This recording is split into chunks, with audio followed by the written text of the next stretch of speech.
वालेकुम दोस्तों।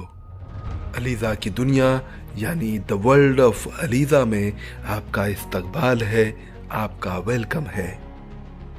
चलिए आज हम लोग एक कहानी सुनते हैं, लेकिन कहानी सुनने से पहले हम आपसे गुजारिश करेंगे कि आप अगर अलीज़ा की दुनिया से लगातार माइल खैराबादी साहब की कहानी आप सुनते रहना चाहते हैं तो सबसे पहले हमारे चैनल को सब्सक्राइब कीजिए, हमें लाइक कीजिए और अपने दोस्तों तक पहुंचाइए ताकि ये कहानियाँ आप तक लगातार पहुंचती रहें। तो आइए हम लोग एक कहानी सुनते हैं।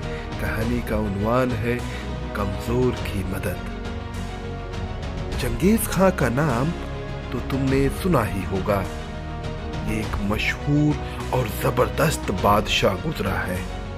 ये मंगोलिया का बादशाह था। मंगोलिया हमारे मुल्क से बहुत दूर उत्तर पूरब में एक मुल्क है। 800 बरस हुए जब चंगेज़ खां मंगोल कौम का सरदार था। उसे अपनी सल्तनत बढ़ाने का बड़ा शौक था, इसीलिए उसने दूर दूर तक धावे बोले। उस वक्त एशिया के ज्यादातर मुल्कों में मुसलमान बादशाहों की हुकूमतें थी। चंगेज़ खां को ज्यादातर मुसलमान बादशाहों से लड़ना पड़ा और उसके हाथों लाखों की तादाद में मुसलमान शहीद हुए, लाखों बच्चे यतीम हुए और लाखों औरतें बेवा हो गई। उसी जमाने का एक वाकया हम आपको सुनाते हैं। चंगेज़ खां जिस मुल्क को फतह करता उसे बर्बाद कर दिया करता था। शहरों में घुसकर कत्ले आम का हुक्म देता, फिर बच्चे औरतें कोई भी मंगोल की तलवार से न बचता। मुसलमान बेचारे उनके नाम से डरते थे और इधर उधर छुपे छुपे और भागे भागे फिरते थे। मंगोलिया के दक्षिण पश्चिम में एक मुल्क है खुरासान। खुरासान के जंगलों और हरी भरी जगहों में एक कबीले के लोग रहा करते थे। ये सब के सब मुसलमान थे और इस कबीले का सरदार था सुलेमान शाह। सुलेमान ने जब ये सुना कि चंगेज़ खां खुरासान की तरफ बढ़ रहा है तो वो अपने कबीले को लेकर पश्चिम की तरफ चल दिया। उसने अपने बेटे अर्तगुल गाजी को 444 सिपाही देकर आगे आगे चलने को कहा। उसका मतलब यह कि अर्तगुल गाजी ये देखता कि कोई खतरा तो नहीं है। अगर रास्ता इत्मीनान से तय किया जा सकता था या नहीं। बच्चों, एक लफ्ज के मानी आप याद कर लीजिए। ऐसे लोगों के जत्थे को हड़ावल कहते हैं। अब कहीं पढ़ना कि किसी लश्कर के सिपह सालार ने हरावल आगे भेज दिया तो यही समझना कि ऐसे सिपाहियों का जत्था जो आगे आगे रास्ते में चलता है ताकि पीछे से आने वाले लोग आगे के खतरात को जान पाएं। अच्छा, तो अर्तगुल 444 जवानों के साथ आगे आगे जा रहा था। वो अपने बाप सुलेमान से बहुत आगे बढ़ गया। रास्ते में उसका किसी से टकराव न हुआ। वो बराबर आगे बढ़ता जा रहा था और सुलेमान को खबर भी भेजता जा रहा था कि रास्ता बिल्कुल ठीक है, बेखटक आप चलते आइए।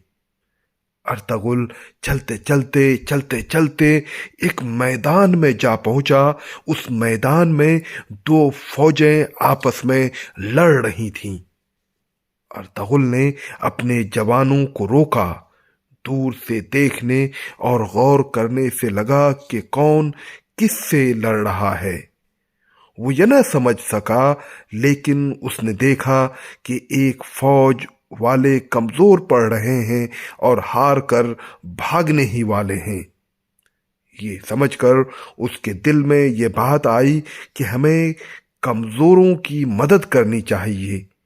کمزور کی مدد کرنے سے اللہ خوش ہوتا ہے۔ بس یہی خیال آنا تھا کہ وہ اپنے 444 جوانوں کو لے کر اس فوج پر ٹوٹ پڑا جو یہ جنگ جیت رہی تھی۔ اس اچانک حملے سے جیتنے والی فوج گھبرا گئی، بہت کوشش کی کہ اس اچانک حملے کو روکے، لیکن دیکھتے ہی دیکھتے ارطغرل اور اس کے سپاہیوں نے سینکڑوں کی گردنیں اڑا دیں اور جیتنے والے اب ہار کر بھاگنے لگے۔ جب وہ ہار کر بھاگ گئے تو ارطغرل نے اپنے جوانوں کو اپنے پاس بلایا اور یہ سوچنے لگا کہ میں یہ کس کی مدد کر رہا ہوں یا میں نے کس کی مدد کی ہے۔